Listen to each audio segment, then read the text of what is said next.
With the release of Oppenheimer, a film many critics, other than me, are considering to be Christopher Nolan's magnum opus, I thought I'd do a video providing my personal ranking of all of Nolan's films. Nolan is one of the most consistently solid filmmakers to ever attempt the art form, as we proved scientifically a while back. It's hard to say that any of his films are outright bad. He's a unique talent, providing viewers with best-in-class scale and grandiosity with his films, while remaining accessible and palatable to most audiences. With all that in mind, let's jump in at number 12, The Dark Tenet. I can't imagine you'll find many lists ranking Nolan's filmography where Tenet doesn't reside at or near the very bottom. It's a movie that just doesn't really work. It's far from atrocious, and there are many aspects to it that showcase Nolan's now veteran skills as a filmmaker, but while its high-concept, time-reversing narrative offers visual spectacle and mild intrigue, its noticeably poor characterization and convoluted plot, which are only further plagued by its terrible sound mixing, showcase Nolan's few but highly noticeable issues as a screenwriter, and result in a film that mostly ends up as a convoluted, if bombastic, mess.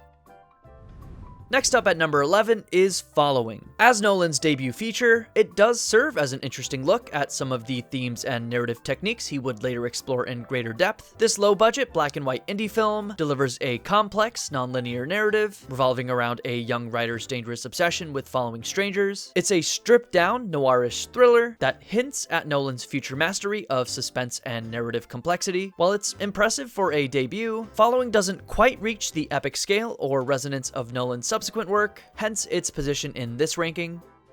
At number 10, we have Insomnia. This psychological thriller sees Nolan venture into more mainstream cinema, marking his first collaboration with Warner Bros. Pictures, while retaining his flair for psychological complexity. The film boasts strong performances from Al Pacino and N Against-type Robin Williams, and showcases Nolan's now famous ability to create tension and atmosphere. Insomnia paints a chilling, somewhat morally ambiguous picture, as a guilt-ridden detective becomes embroiled in a manipulative game with a murder suspect within a haunting backdrop of the Alaskan summer's unending daylight. Insomnia is a solid enough film, but it's definitely more conventional and less distinctive than his later works, which is why it finds itself here.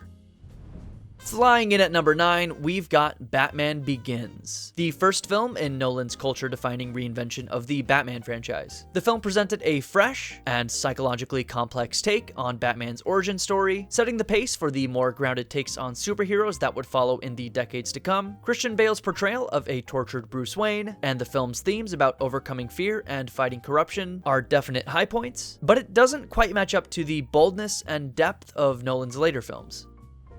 Hey, speaking of one of his later films, let's get into the more controversial part of my list. Number 8, fucking Oppenheimer. Like I said in my review of the film, it's been a while since I felt this much hype and this much subsequent disappointment with the movie. Maybe The Last Jedi? Not sure. But yeah, I'm like the one guy on this big blue marble that this movie didn't connect with. You can hear my full thoughts in my review, but my main issues with it lay with its editing and structure, with the film feeling like a 3-hour-long trailer to me, and the lack of any really compelling characters or an engaging plot. There are definitely many positives in the film, namely regarding its performances and cinematography and other technical aspects, and while I do think it touches on some interesting themes and ideas, I felt like those aspects weren't given enough detail to be truly satisfying despite the film's impressive runtime. I've heard people begin to describe it as an art film, which recontextualizes it a bit for me, which is why I'm putting it here despite being pretty harsh on it. I'll admit, I was definitely expecting something more conventional, but regardless, Oppenheimer did not work for me, which is why it's this low on this list. Okay, last super hot take. Number 7, Dunkirk. Dunkirk is probably the greatest film of all time from a technical perspective. If you're a fan of practical effects and the magic of movie making, I can see this being one of your favorite films. For me though, like with my Oppenheimer critiques, I think the lack of characters and story really makes it a bit of a dull watch for me. I'm not trying to sound like a Luddite. I enjoy unconventional and artistic films very often. I mean, my favorite film of all time is 2001: A Space Odyssey, about as unconventional a film as you can get, while, maintaining some level of coherence. But people's tastes are different, and I don't know if it's because I like sci-fi more than war films, but Dunkirk just doesn't work for me. That said, this is a very subjective list, and mine is a very subjective opinion. So if your tastes have you putting Dunkirk at number 1 on your own personal Nolan list, I will not knock you whatsoever. Feel free to knock me all you want though. I don't mind.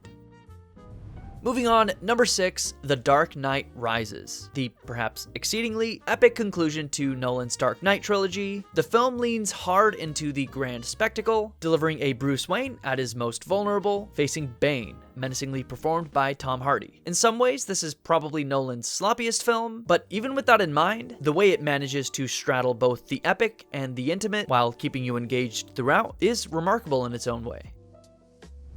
Now we're entering the part of the list where I'm going to have very few complaints. I think the final 5 films here all work very well with very few missteps, and could probably be ordered in any way, but I'm going to attempt to justify the order I put them in. Number 5, The Prestige. This is another one that I think could be at the top of many people's lists, and that's totally understandable. A tale of two rival magicians set in Victorian England, The Prestige is a riveting blend of historical drama and science fiction, laced with Nolan's characteristic narrative twists. With complex themes of obsession and perfection and the cost of secrets, The Prestige features a multi-layered narrative, impressively structured like the magic tricks it portrays. I don't think it's a perfect movie, but it is a very good one, and it's a perfect example of Nolan's ability to combine complex narratives with thematic depth.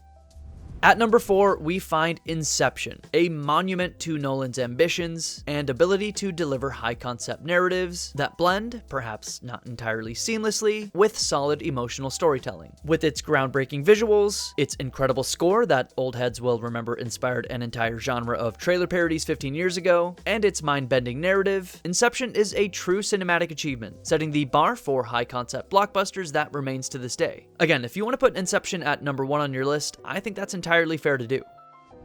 Number 3, Memento. I don't want to sound like a broken record, but I feel kind of guilty putting this movie so low. It's more than deserving to be number 1 on a list like this, as I would argue that this is probably both Nolan's smartest film and his film with the least amount of glaring issues. It's a psychological thriller with perhaps no comparison, with its story being told backward for the most part, telling the tale of a man who can't form new memories, trying to track down his wife's killer. Nolan loves playing with time. It's arguably one of the more dominant motifs he likes to explore, and there's perhaps no better example of that than Memento. I think this movie truly showcases his gift for unconventional storytelling, providing a cinematic experience that both appropriately challenges its audience and results in a highly rewarding viewing experience. Before I reveal the number 2 on this list, which will ultimately reveal the number 1, how would you personally rank Nolan's films? And also tell me why my list is objectively wrong. Number 2, and I can't stress enough how close the final results here were. We're talking probably a 0.01% difference in my internal ranking criteria. I'm going to give it to The Dark Knight, which obviously means that my favorite Christopher Nolan movie is Interstellar, but more on that in a moment. If there's a Mount Rushmore for superhero films, Nolan's The Dark Knight is unquestionably on it, offering not only a thrilling action spectacle and a compelling 2 or 3-sided character study. The film solidified Nolan's reputation as a filmmaker capable of infusing genre films with remarkable depth and complexity. Heath Ledger's generational performance as the Joker is nothing short of iconic, bringing to life a villain that's not just menacing, but also deeply intriguing. The Dark Knight explores themes of chaos, morality, hope, and the meaning of heroism, setting both the standard and a very high bar for all superhero films that followed. To me, not all of its thematic goals land 100%, but that's about as harsh of a criticism as I'm willing to give this movie. Just about everything else about it works. It's supremely engaging, showcasing Nolan's unmatched ability to combine bombastic scale with intimate suspense, and it told the world that, yes, an auteur can create grand works that transcend the genre they reside in. This is truly one of the greatest films ever made, and there's no excuse as to why it's not number 1 on this list, except for number 1, Interstellar. Yeah, I'm saying with a straight face that this is my favorite Christopher Nolan film. It's not as technically impressive as Dunkirk, nor as mind-bending as Inception, nor is it truly genre-defining as The Dark Knight. It's a film that combines all of the best of Nolan's abilities and results in one of the best science fiction films ever made. I'll admit, maybe my love of the genre boosted it up to the top of this list, but this is my list. Go make your own. Nolan uses Interstellar to create arguably both his most visually stunning and most emotionally resonant resonant film thus far, crafting a narrative that expertly combines themes of scientific curiosity and necessity, as well as the power of human connection. I'm not going to pretend it's incredibly profound or anything. I wouldn't say any of Nolan's films really are. He's just a solid blockbuster filmmaker, nothing more really. I really enjoyed the science fiction aspects to it, using Kip Thorne, a physicist who focuses on gravitational physics, who within 3 years of the film's release would win the Nobel Prize for his contributions to the discovery of gravitational waves, as science advisor to this film that deals so heavily in the nature of gravity, was a stroke of genius. They should have just called this movie Gravity, but I guess Guadon beat him to it by a year. I think it's visually gorgeous and creative, the plot is engaging and well-paced, it tells a sufficiently deep emotional story about a broken yet loving family, and all of these things combine to being my favorite film of his to date. The film's blend of intellectual ambition, visual spectacle, and emotional depth makes Interstellar my personal top pick among Nolan's filmography. It's like a more conventional, crowd-pleasing version of 2001: A Space Odyssey, and I really appreciate it for what it is. It truly left me wanting more, but in the best possible way. Every subsequent planet it explores, every new wrinkle in its plot, most every emotional beat, it all works exceptionally well for the most part. I think it does go a little off the rails at the end. I'm not gonna say it's a perfect movie, but it is my favorite of Nolan's. How would you rank his films? What are your thoughts on my ranking? Let me know in the comments, and be sure to subscribe if you enjoyed the video. Thanks for watching.